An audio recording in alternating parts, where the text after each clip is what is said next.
I have a million things to do. Work keeps piling up. School's a mess. I haven't heard from my parents in 3 weeks.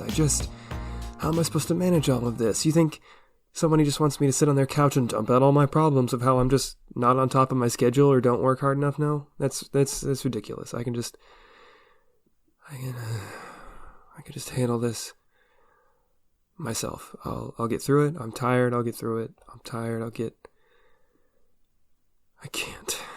can't. If you've ever felt that way, said any of those things, I hope that you're in the right place. As the pilot episode said, Talking About It is a series where we're going to sit down and have a conversation, specifically about burnout, something I've been through, something our guests and experts have experienced with and been through, and something hopefully you don't have to go through. But if you have, maybe you can find some help here. Now, I want to be very clear. This show is opinion-based, self-research-based, but it's not a real substitute for getting help. If you need professional, therapeutic, or medicinal help, seek it. By all means, get the real help that you need. I wish I could do more than just offer a voice, but unfortunately that's all I can do. What we can do, though, is start that conversation, and what a time to be having it. Amidst the struggles of COVID-19, trying to wrap up universities or workplaces. That wasn't the original intention of this show, but it's what ends up happening. Things get complicated. We're going to be sitting down in this episode to talk to two experts specifically, Doctors Michael McClendon and Ilana Newman, both resident psychologists at the University of Tulsa. And some of my friends and I will sit down and respond to some of the things that they say. But some big themes in this episode are the importance of how you work and why, in terms of facing burnout, and why it's okay when you don't always succeed. I sat down first to talk with Dr. Michael McClendon. He's one of the head psychologists at the University of Tulsa, was gracious enough to sit down and talk with me for about an hour. So I invite you, come join me in my conversation with him. And let's talk about it.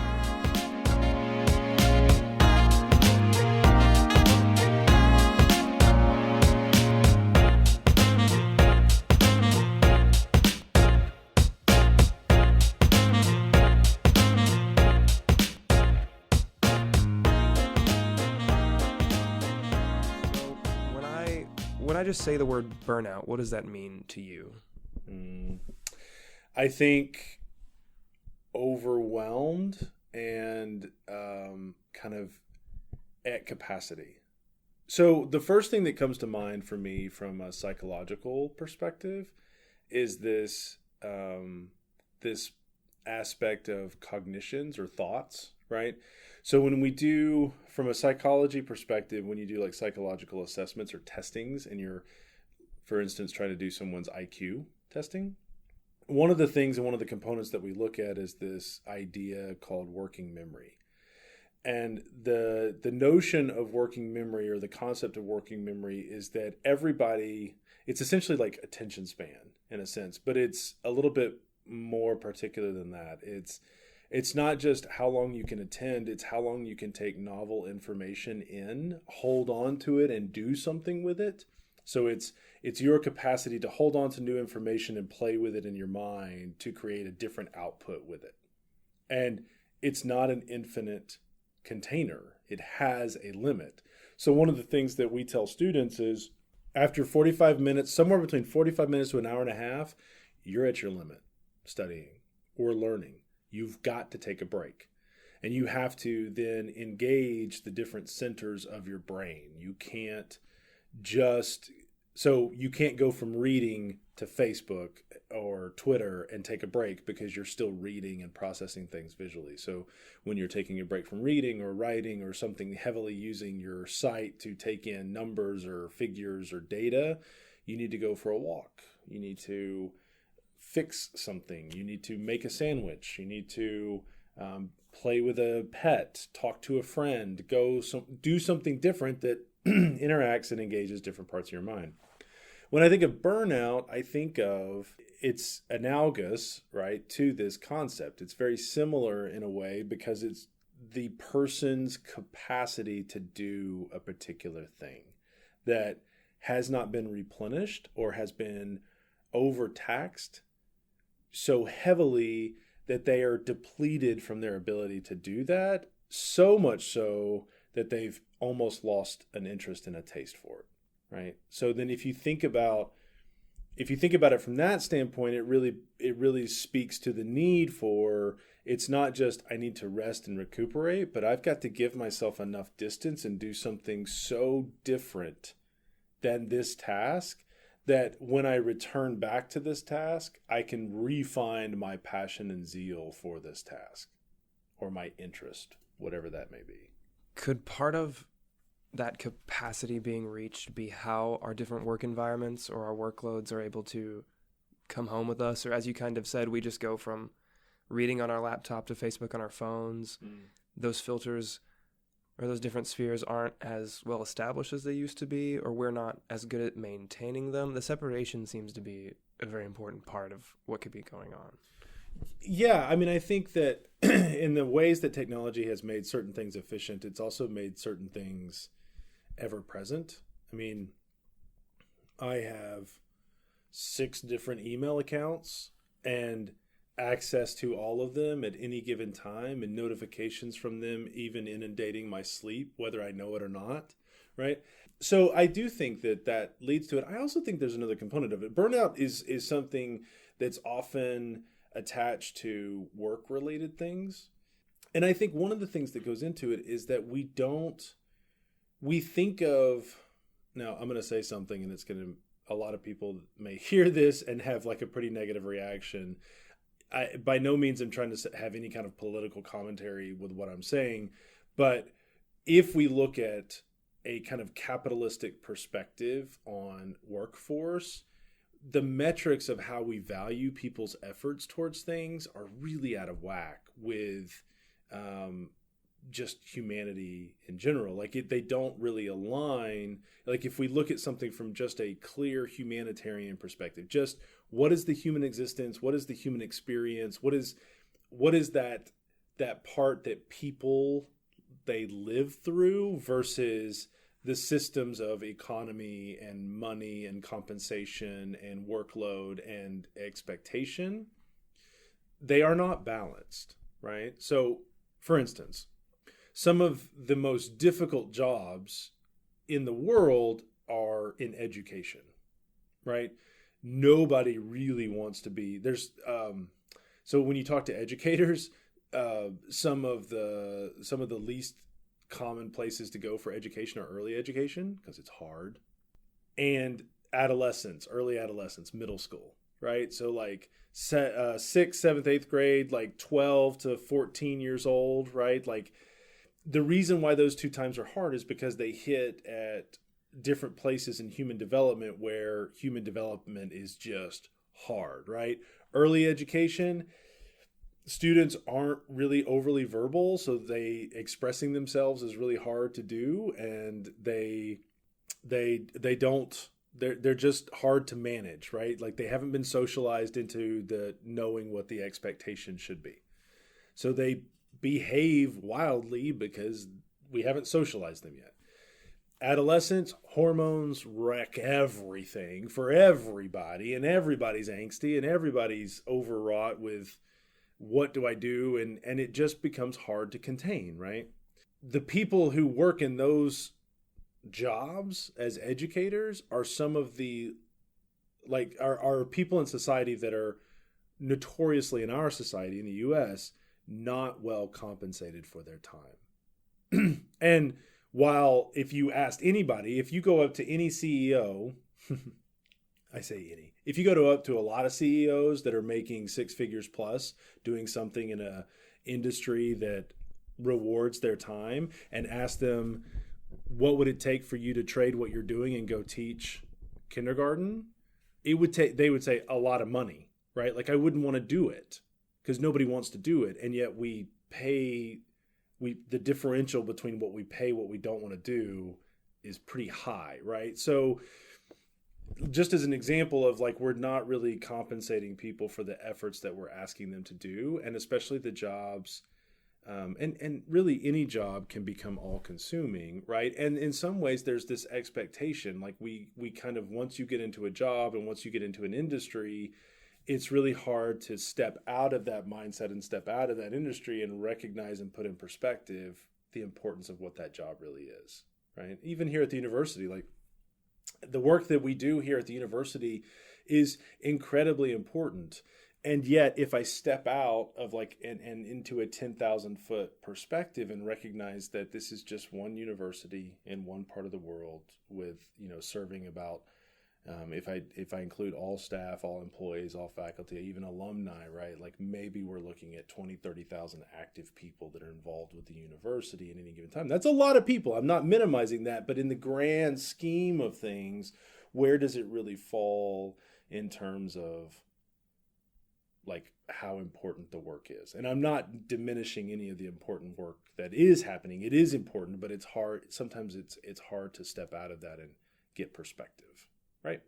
And so then what happens is that if we're not intentional about management, if we're not intentional about training, if we're not intentional about the work systems that we set up, well, then we expect things to be turned around on a dime or be produced and handled in ways that require people to sacrifice a lot of what they are, a lot of the rest of their lives.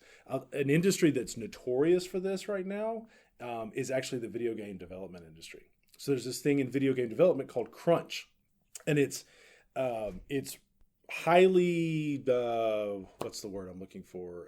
It's like debated and a hot topic right now from like an industry perspective.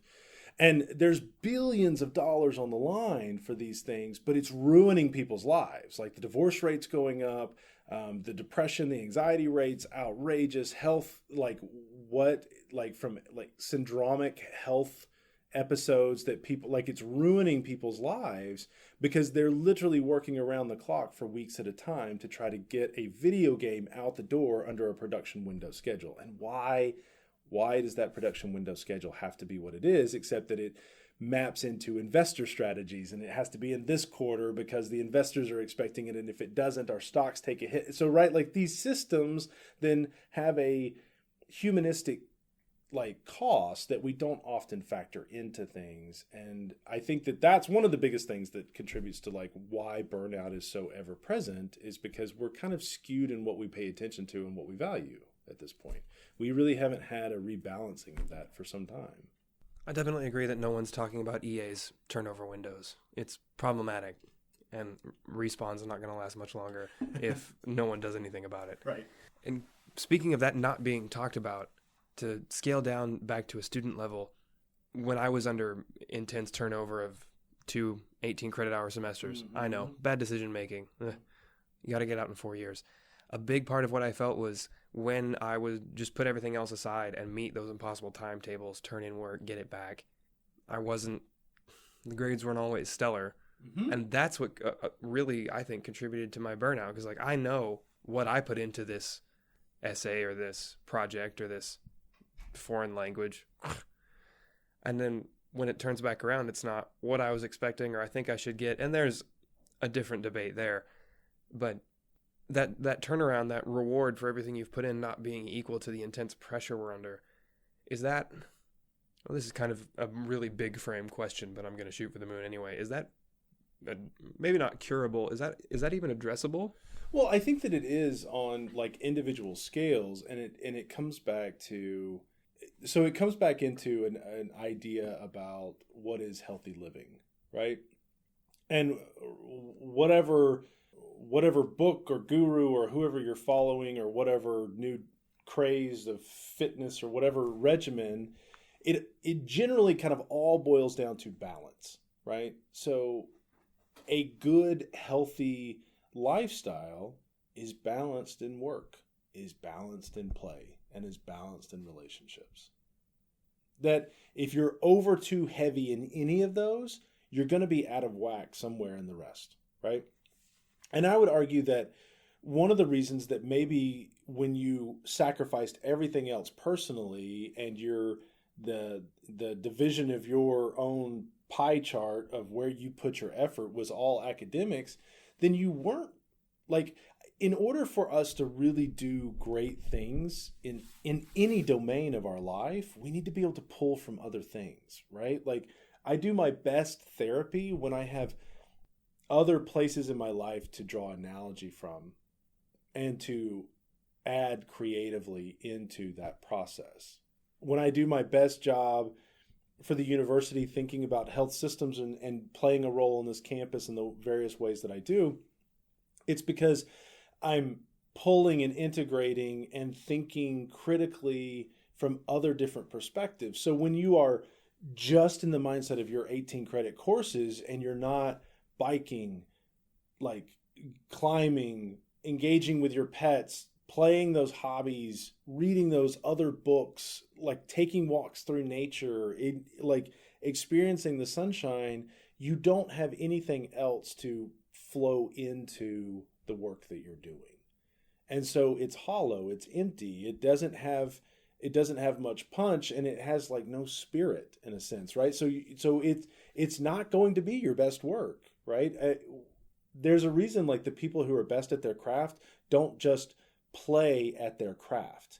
They balance that out with other things that they do. They dabble in other things that maybe they're not the best at, but they have fun with, right? So, a musician that plays around with poetry, or a musician that plays around with an art set, or a musician that plays around with, astrophysicist, right? Like, you got to have balance in these ways and pull from other domains to feed into the things that you really have skill set from. I also think that one of the things is, around that expectation is what constitutes success versus failure, right? And I do think that over the 8 years that I've been here working with students, I've observed an increasing amount of expectation of perfection among students, that they have this kind of dichotomous or black and white thinking around this is the perfection is success and everything else is failure, and or perfection is the expectation and anything less will shut a door in front of me and I won't be as competitive. Which I just don't think that's actually true. And I don't think it's actually true because none of the people that I work with who are brilliant and smart people, none of the people that I know offside of this campus that I work with as colleagues, none of the people that I know in my life are perfect in any way or have ever been perfect. And that it just doesn't bear out that that's the case, right?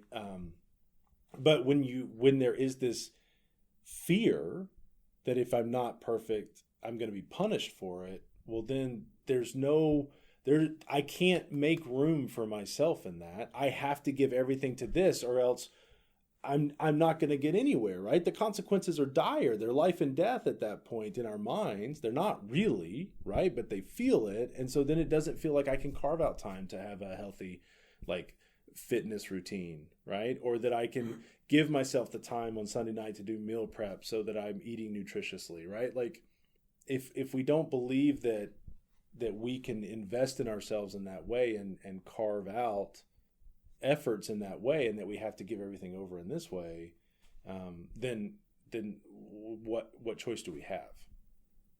And then kind of a second half of what I experienced was, and maybe a very important part, was the last thing I wanted to do when it clicked that I was burnt out was talk about it. The want to internalize it, to just keep it to myself, to get over it, if you will, was very real. And as I came out of it and gained perspective and started to work through it, I was doing just kind of research on my own into just very more general, greater problems. And I'm seeing a trend of like, there's not an importance on starting the conversation and getting well with these things. And what I would ask is maybe not the most important step, but is it an important step to just go ahead and sit down and say, like, I am blank, or in this case, I am burnout? I think it's hard to address any situation or issue if you don't have it correctly identified for what it is. That said, I think it's often hard for us to move towards that because I think that the felt experience of burnout isn't burnout, it's failure.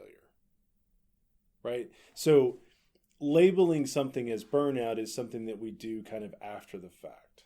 In the midst of it, we're getting grades that, like, our grades are slipping and we don't know why. Our professors are giving us feedback like that something's changed, like why you're not getting it. We're getting, it may be constructive criticism, it may be criticism in the best form, but we're still getting negative feedback about how we're not performing at a level that we know. So it feels like failure, which is incredibly shame-inducing, right? And so then we're, especially in this high expectation kind of culture that we have, then there's going to be this want to be perfect, and that if we're not perfect, then we're failing in ways that are going to be really embarrassing, and that we, like, God, I don't let that be the case. So not only do I not want to disclose that to anybody else, I don't even want to acknowledge it to myself, right? Like, I don't even want that to be a reality that I have to contend with. It can't be that I'm failing. If I give a little bit more, right? If I'll just do a little bit more, if I go read this, or if I study harder, or if I do these things, like, so in some ways, until we get to like some kind of, not breaking point, because you don't have to get to a breaking point to have like a course correction for yourself. But oftentimes for people, there's kind of this moment of like, I just can't, right? And they get to this kind of breaking, collapsing internal point of like, I need to step away. I think that's more a product of the fact that we have these skewed expectations and perceptions of what others expect. So the other thing that goes into this is that it's not even that people believe that they are going to be perfect or that they are perfect. It's that they're afraid that they're not, one. And they're afraid that that's what is expected of them. They're afraid that everybody else is, and that they would be the one standing on the outside. So it's imposterism, right? It's this idea that I'm the only one that's slipping in this way, when really everybody is kind of struggling to pull it together. There's do you know who Brene Brown is? Brene Brown is she's a social worker by trade. She has a doctorate in social work, but she's a researcher, a public speaker. She's really phenomenal. She's got a Netflix series or a Netflix show that she did. She's got several books. She writes a lot about vulnerability and shame, and I think she's got some wonderful pearls of wisdom in the way that she takes research about these topics and distills them into ways that just about anybody can understand, and then anchors them with very real life practical examples. But I saw a thing passing around where she said, and I'm going to butcher this quote, but basically it's a very brave and courageous thing to give yourself time to rest and play in a culture where exhaustion is a status symbol, right? I mean, that's what we're talking about, is that, well, I'm not burnt out. This is what it takes. And either I hack it or I don't, right? And then to be able to get to a place where we see like, no, it's okay for me I need rest. I need rejuvenation. I need to take care of myself. That's okay. To have permission to do that means shifting my lens and shifting my perspective where I don't see that I'm giving up status. I think that's hard. That was really good. That's a really good nugget. Yeah. Exhaustion is the status symbol? Yeah. That's great. Yeah.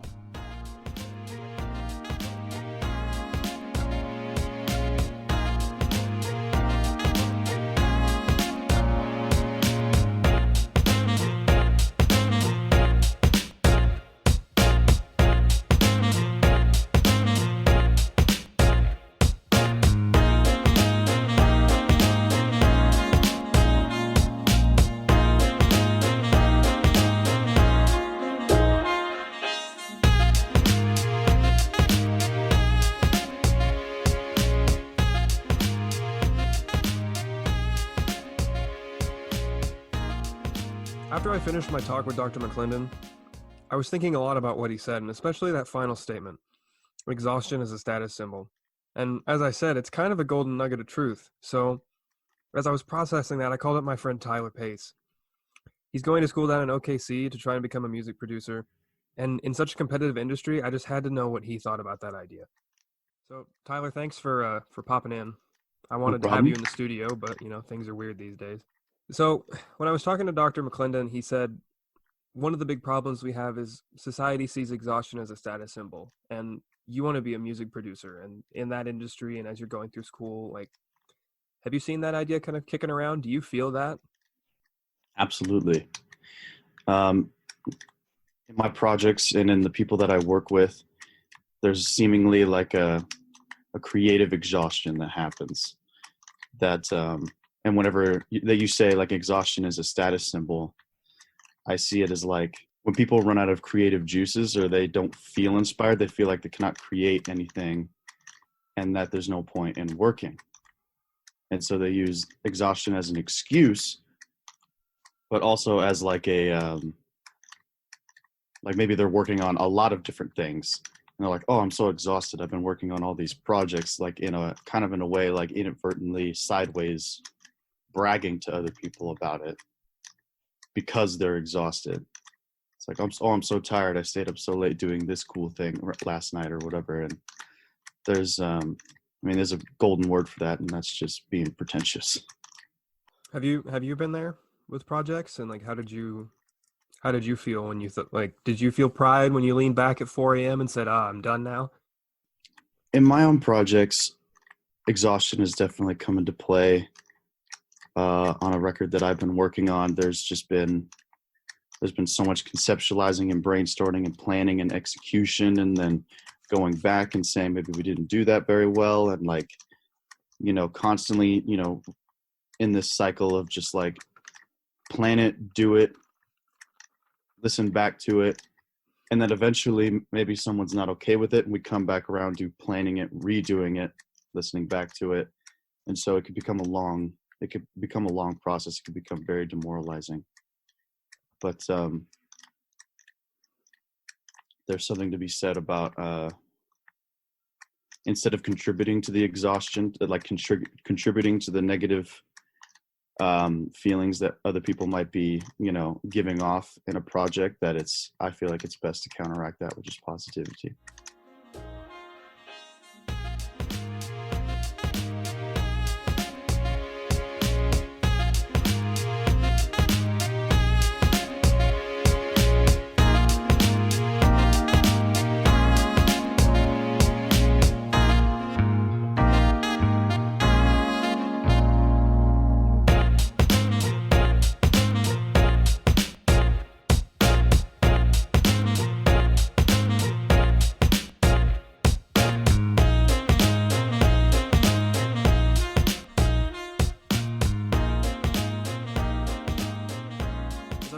Background research for this show, an article I came across from the New Yorker titled "The Gig Economy" really caught my attention. The article basically talks about the importance of the work of gig workers, focusing this time on Uber and Lyft drivers. And the story specifically talked about how a woman who was in labor and on the way to the hospital still needed to take and complete one of her Lyft drives. And after the fact was celebrated because she continued working despite her circumstances. And to the normal person, that sounds pretty ridiculous. To me, it sounded ridiculous at the time. But after sitting down and talking with Dr. McClendon, it made sense in a way. Not that it's okay, it's not. Please, go to the hospital, regardless of your circumstances. But, in a society where exhaustion is seen as a status symbol, whether you're a student, like Tyler and I, or otherwise, the mentality of wanting to work that hard makes a little more sense, but that doesn't mean it's healthy. High-demand job environments are a big part of burnout. College students aren't the only ones stressing over papers. Journalists do the same thing, but for a paycheck instead of a letter grade. Our next expert, Dr. Alana Newman, does a lot of work with industry journalists, along with being a psychologist for TU students. And her expertise seemed pretty valuable, given what I had just learned and was reading. So, graciously, she gave me some time to sit down and talk. Join me then, as we talk about it.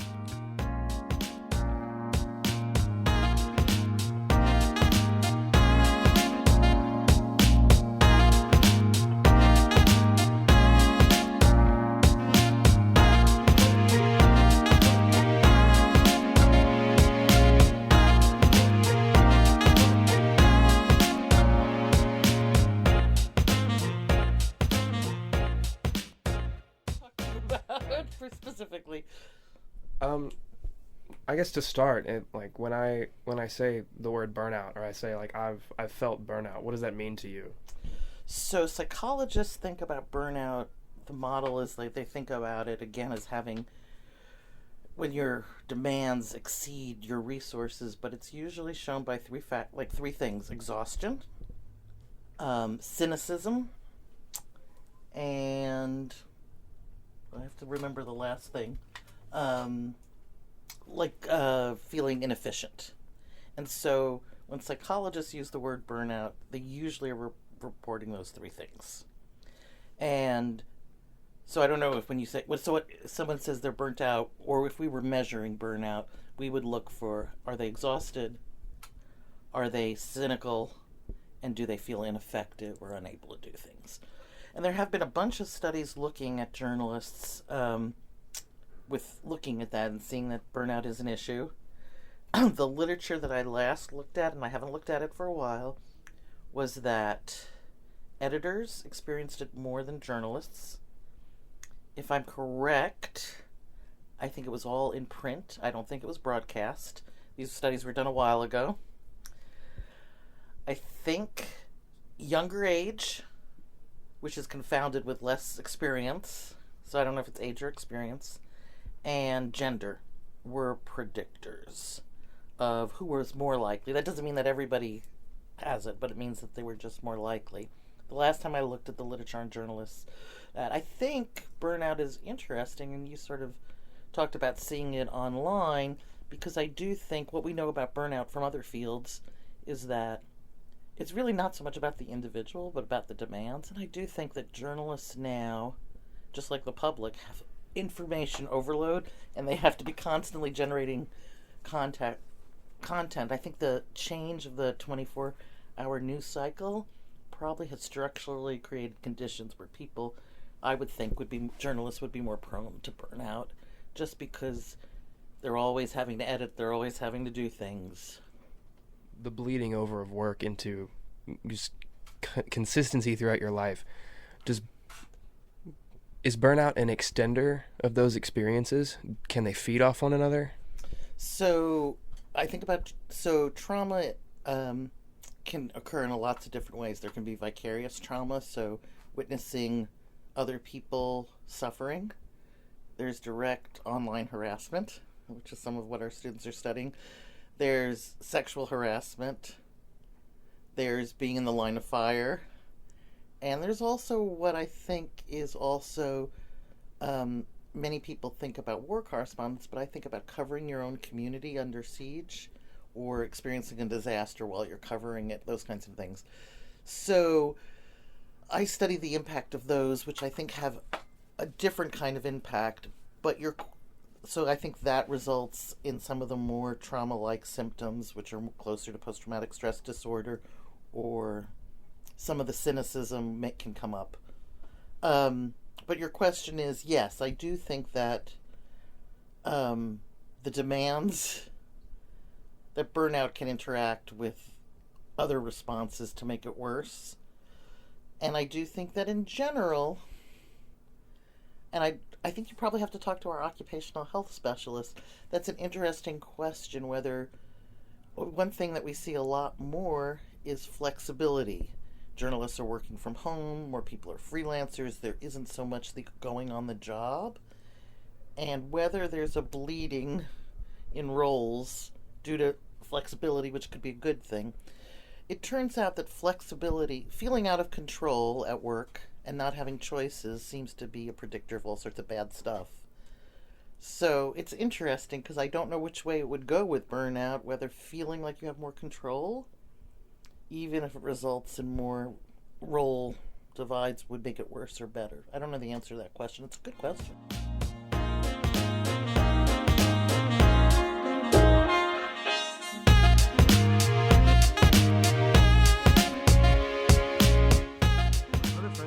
To call up as I was going through these conversations was Allison Pennybaker. Originally, she was going to be the co-host of this show, but as addressed in the pilot, COVID and everything that happened changed that.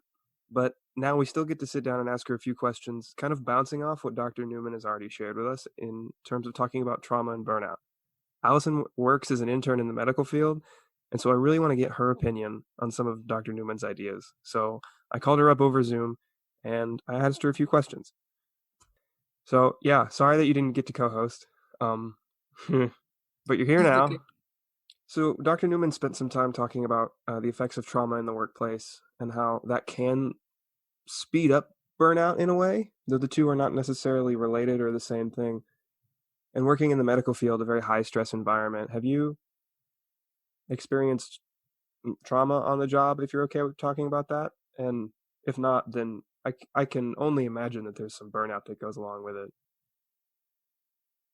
Yeah, so I mean, obviously, like, you can't go into a lot of details just because of how HIPAA works, and all that when you're working in the ER. But yeah, like, especially in an ER setting, and really any hospital setting, you're going to deal with loss of a patient, grieving families, or even just complicated surgeries or processes that you have, like, to address when you're going in. But definitely in the ER, there's a lot of trauma that you see on a daily basis, whether it's emotional or physical. And that definitely can lead to a lot of burnout, especially in newer employees. So like residents that haven't really had a lot of experience. So, just kind of taking our first steps in, even new nurses and even people that have been very experienced in the field for years, especially like with what's going on with COVID-19. It's been really unprecedented with how we deal with families, because we're not allowed to let visitors come in at all. And so it's a lot more difficult having to tell a family over the phone that a loved one has died and they can't see them. They can't get their things or have a funeral. Or like if someone's having a miscarriage, we have to say that they can't come in and see their child before they pass, and just things like that. It makes it very difficult. But even just the general day-to-day, a lot of people have a picture of what a physician does, and you go in and you save the day and it's great, but no one ever really talks about the failures that you have. And so it can be really hard. And it has been very hard for me, especially there's a lot of days where I come home from work after, seeing somebody code for a while, or a trauma come in and they're already gone, but we still, try our best for the family. And you just kind of wonder if you really want to do that to yourself emotionally every day, because you do take it personally, because you're seeing people grieving, and it's very difficult. But we, the whole team, the whole staff is really good about talking to everyone, and we have chaplains that are always on board as well, not just for the patients and for the families, but also for us, because we're dealing with that on a daily, hourly basis as well. So it's very difficult. Yeah, there's a lot of burnout that can come from that emotional heartache as well, because you stop wanting to come into work, or you get anxious about going to work because you're afraid, oh, it's a Friday, we have lots of EMSA calls, I don't want to have to deal with that again. But we have people and procedures in place to take care of that. It's just a matter of being really proactive about it.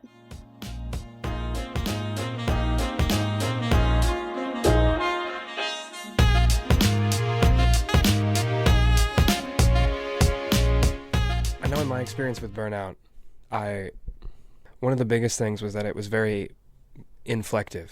And what I mean by that is, once I was in it, I realized, oh, I'm burnt out. And because I was burnt out, burnout, in my experience, has a tendency to hold you within itself. Because I'm burnt out, I am burning out. It feeds itself. And there's this captivation to it in my experience. And I know in trauma, in my beginner's mind knowledge, that it's encapsulating the experience, that you just can't escape what you saw or what you went through because of the overwhelming experience on your emotions or your morality or your well-being. With things like this, is that maybe in a practical sense, is in these things that seem to be like entrapping in the way we experience them, what are some ways we can think about that? All right, so I will continue to challenge that burnout is not the same as trauma. Right. So I don't agree with that premonition of that question, but I think this issue of being encapsulated, let's talk a little bit about that and burnout not talking about trauma, put that aside, we can come back to it.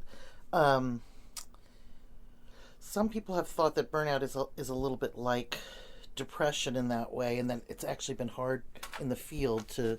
Some people have sort of tried to really work on separating it and thinking that it is different. Depression is different, but they are. I think, as you say, experientially, burnout is exhaust because you get so exhausted. It gets hard to refuel yourself because you're so exhausted. Is that what you mean by that encapsulation? And I do think that level, and you're feeling cynical, so you're not feeling very optimistic. And we know that optimism builds resiliency and builds the ability to respond to stress. So when you're so exhausted and you don't see much good in doing anything, it's hard to get yourself out of it. And so this sort of moves into the whole issue of resiliency, and I worry about this. We can talk about it because I think that there are two issues here. I think some of it is restructuring the workplace, and I don't actually think it's about individuals, and the literature suggests that this is not so much about a weak individual experiencing burnout, but about the structural ways in which we create work environments to be constant. So I think the solutions are actually much more organizational, but we go to the individual solutions first, and I don't know what I think about that.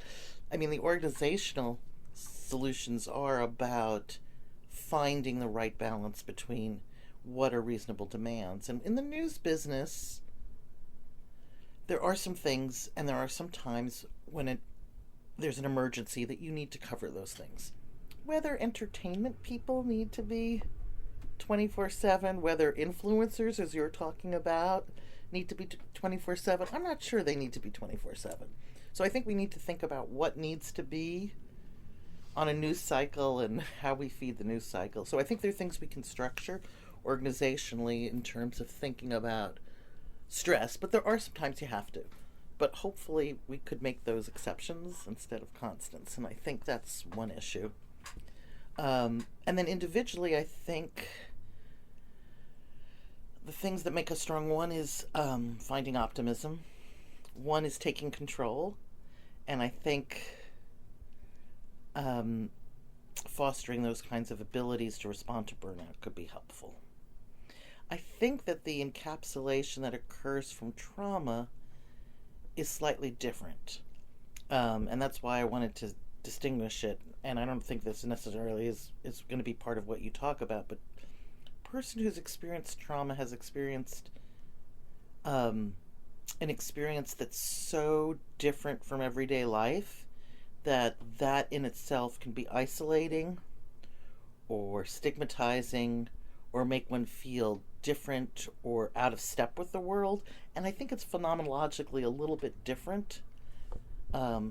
Also seeing the violence that you talked about, seeing horrible people do horrible things, it changes you in a different way than I think the exhaustion we're talking about from burnout. So that's, but I do think it is encapsulating in the same way you say, but for different reasons. And the reason I distinguish them is I think they have different ways of thinking about how do you keep people resilient or coping with it, which is why I'm distinguishing it. Phenomenologically, some of it's the same, some of it's very different. For journalists that you've worked with, or even students that have now come to you and said, I feel burnout, I feel exhaustive, those depressive feelings, that lack of just motivation and cynicism, how have you worked with them through that? Strategies you recommend, like just when they ask for help, what does that answer look like? So for journalists, I focus a little bit more, and for students, we focus a little bit more on long-term resiliency rather than responding in the moment. But there are, I think, things that people can do to address burnout. One is looking at what are the aspects of your work that you can take control of and that you can't take control of. So, when you're in school, you don't have that much control over what your assignments are, but you can look a little bit at how can I get a better schedule? Should I take 18 hours like you said, or 15? What do I need to make it easier when I come back from a year abroad? Like, you have some choices, but you don't have total choices. But looking at what you have control over and what you don't. I think trying a lifelong thing to try to do is to cull optimism, which is hard because I'm not talking about being Pollyanna, but being able to find the humor or finding some perspectives. I think cynicism in itself, having a critical attitude towards things and seeing the bad is okay. It's just when it takes over in terms of the worldview, trying to cultivate some optimism, but not like unrealistic Pollyanna, like the world is beautiful and bad things don't happen, because bad things happen, and I think that's important. For the emotional exhaustion, I think it's a matter of getting rest and finding things that also revive you. Like, what are the things that bring you pleasure, and trying to do that, though it can be really hard when you're really burnt out. And then anything, again, for the ineffectiveness of about ways of getting some sense of control or agency. Those are all things to do. They sound easy, but they can be hard. So you really need to structure them and think about them. And when I talk more about trauma resiliency, I think it's here too, is I think that it's important, and I think it's really important for people in your generation, your age, to think about the purpose of their work or their purpose, finding some meaning.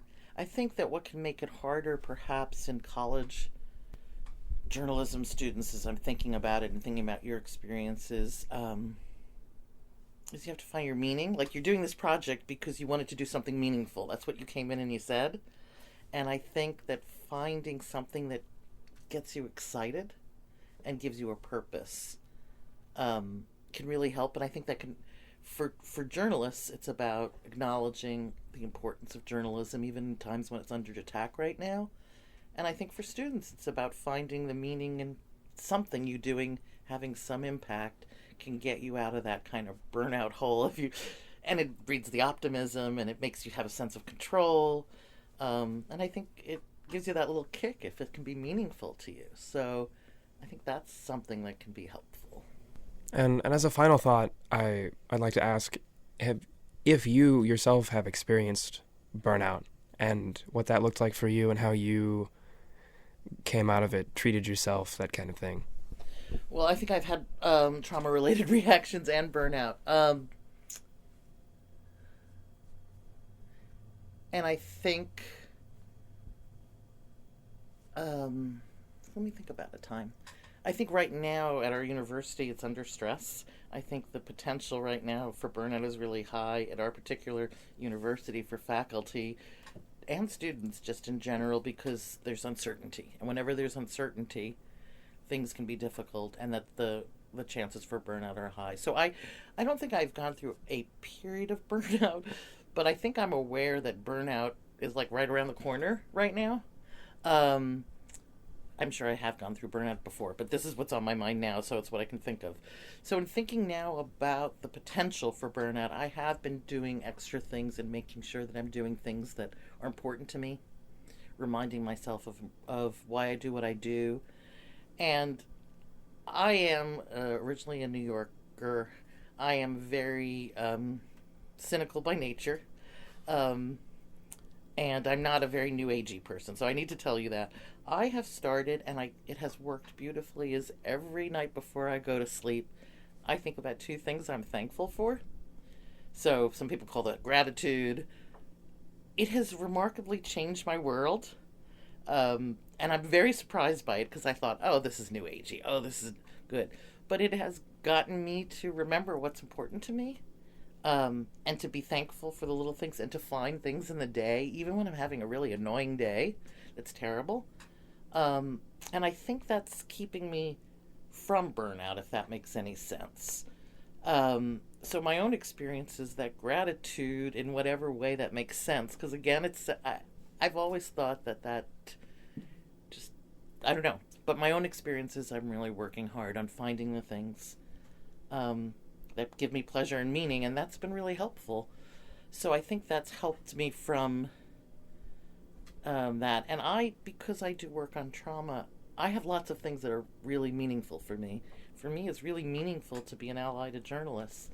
Journalists are being attacked right and left, and every time I have a conversation with someone, This week, I've been in touch with some students in the U.S. who are Chinese, and they're covering the contravirus from afar. And, it's really hard. They're saying that they didn't realize how hard the story would be for them.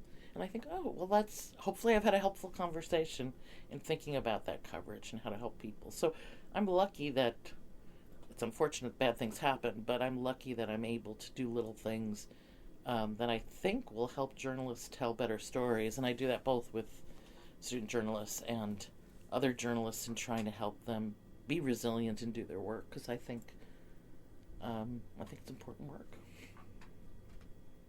Did that answer your question? Very much so.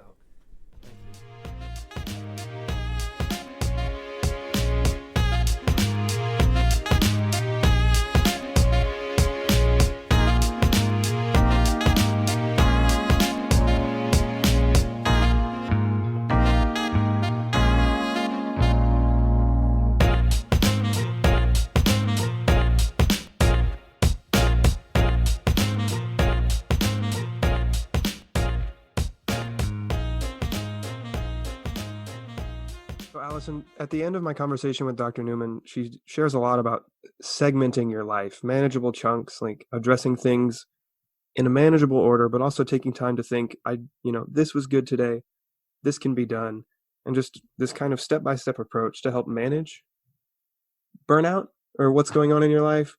And with such a full plate, being a full-time college student and involved in the band and, working, do you take a similar approach? Are you just a piping hot mess like the rest of us? Like, what does that look like for you?